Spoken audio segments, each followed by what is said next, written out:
네, 오늘은 빨래를 하는 관계로 앵글을 좀 틀어서 오늘의 주제는 파벨만스입니다. 파벨만스와 이해에 대해서 혹은 용서에 대해서랄까요? 어, 스티븐 스필버그의 자전적인 얘기가 담긴 예술 영화와 대중 영화의 어떤 경계성 지점에 있는 스필버그만의 어떤 영화입니다. 저는 오늘 같이 본 친구랑도 많은 얘기를 했지만 개인적으로는 정말 제가 원래 좋아하고 많이 가치관이나 어떤 지점에서 맞닿아 있다, 닮아 있다라고 생각한 감독님이기 때문에 혹은 작가님이기 때문에 더 그럴 수도 있겠지만 정말 약간 저보라고 갈아 만들어 주셨나 싶을 정도로 너무 와닿는, 정말 수많은 순간들이 와닿는 그런 영화였어요.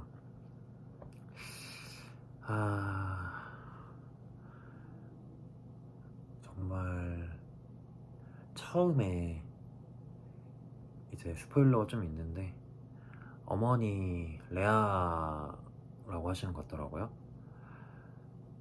어머니가 이제 처음에 자녀인 스필버그를, 그 파벨만스를 샘이라고 하더라고요. 여기서 그 아버지도 뭐 할머니도 누구도 이해해주지 못할 때 어머니만 먼저 이해해주는 장면부터가 마음을 울렸는데, 심지어 어머니가 음악을 하는 피아니스트 출신이고 거기서 나온 대사가 그 대사의 단어들과는 조금 별개로 제게 되게 와닿았습니다. 통제된 세상을 봤다 뭐 이런 대사로 나오는데 세상을 봤다가 더 크게 다가오더라고요. 아무래도 그 뒤엔가 처음에 전에 나온 어머니가 음악에 대한 얘기를 할 때 이제 자기는 음악에 항복하는 기분이다, 이렇게 빨려 들어가서 어떤 세계를 그 속에서 이렇게 헤엄치고 나온 그런 듯한 느낌으로 말씀을 많이 해주시는데, 이게 막 자뻑 이런 거라기보다는 단순하게 말하면 뭐 MBTI의 N 혹은 S의 차이일 수도 있고 혹은 모든 사람들이 다 공유하는 거일 수도 있는데, 사실 그 누구도 아마 진짜 이 마음속을 들여다보지 않는 한은 확인할 수 없는 그 어떠한 하나의 사실이라 해야 될지 부분이라 해야 될지, 아무튼 그런 간단히 말하면 심상, 그러니까 마음속의 어떤 세상, 그거를 이 피아니스트 어머니는 스필버그한테 느끼고 존중해줬던 것 같아요. 저도 약간 보면서 여러 가지로, 그러니까 뭐 저런 진짜 저런 식으로 드라마틱한 사건들은 없었지만 다른 식으로 드라마틱한 일들이 많은 가족관계였지만 그럼에도 어머니는 저에게 언제나, 일단 결국에는 또 언제나 저의 마음속에 이 저만이 볼 수 있고 저만이 느낄 수 있던 어떤 시작점의 세계를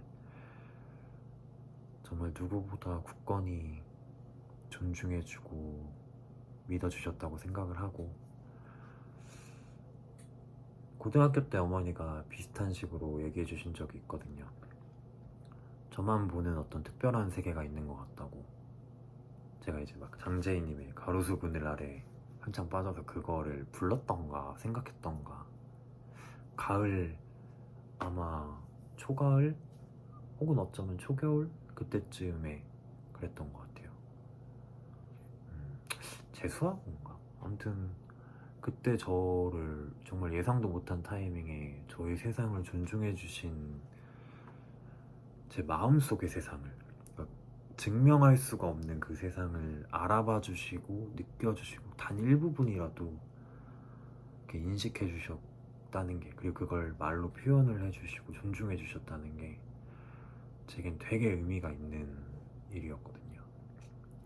그래서 너무 그게 하나의 단단한 뿌리처럼 큰 힘이 됐고, 아버지도 영화에서 나온 스필버그의 아버지 그 이상으로 다방면으로 아버지의 가치관에서 저를 이해해 주시고 응원해 주시려고 노력했던 것 같아요. 뭐 서로 취미라고 부른다 이런 게 다 어머니 아버지 다 있었긴 했지만, 영화에서 나오는 아까 용서와 이해라고 했는데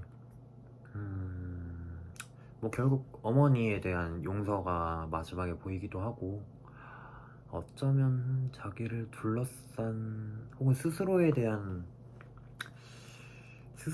진정한 이해와 용서라고 해야 되나? 그러니까 미워하지 않아도 된다, 자신을. 거기에 대한 이해와 용서, 뭐 그런 거이지도 않을까. 저는 그 초반부에 할머니 오빠분 오셔서 너가 이 예술을 하게 되면 분명히 배척당하고 또 선택해야 될 거라고 했을 때, 그게 그렇게 나쁜 의미로 들리진 않았거든요, 저는. 근데 그 힘듦과 상처, 그러니까 어쩔 수 없이 주고받게 되는 그런 상처들, 그러니까 여기서 그 스필버그의 슬펐던 혹은 참 너무 마음이 와닿았던 안타까운 점은, 그냥 주관적으로 그 세계에 미쳐있기만 하면 다른 사람들의 시선 혹은 상처, 마음 같은 거 신경 안 쓸 텐데 이해를 못하니까.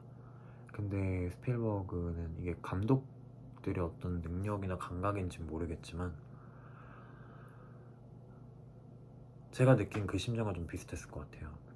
아, 내가 이 일을 하면 누군가, 나의 소중한 이는 나를 소중히 여기는 마음과 별개로, 혹은 그 사람 입장에서 소중히 여기기 때문에 필연적으로 상처를 어쩔 수 없이 받겠구나, 입겠구나, 그리고 나도 그것 때문에 상처를 받겠구나. 하지만 이걸 난 해야만 하고 버텨내야만 내가 진정 행복할 수 있겠고, 결국 그래야 내 소중한 사람도 결국에는 진정 행복하겠구나, 나를 보면서. 이게 주관적으로도 객관적으로도 상황이 파악되다 보니까 부정적이지 않지만 굳이 부정적인 느낌의 단어로 말하자면 막 해리성 인격장애 마냥 그게 동시에 보이는 거죠.